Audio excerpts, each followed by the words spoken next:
Рози, каква ти е снимката на десктопа? Пролетна?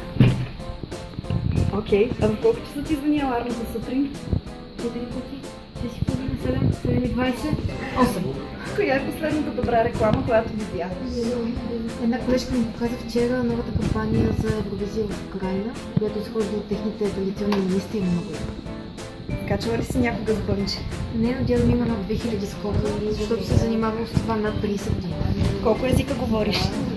Английски, български, много особено фръцки, но това не е много хубаво. Кое е любимото ти място в офиса?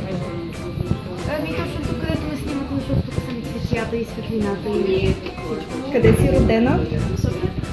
Каква си мечтаеш да станеш като малка? Балерина, сега не знам, че се казва балерина. А каква стана в крайна сметка? И я и танцовка на първо свободната свобода. Благодаря, Рози!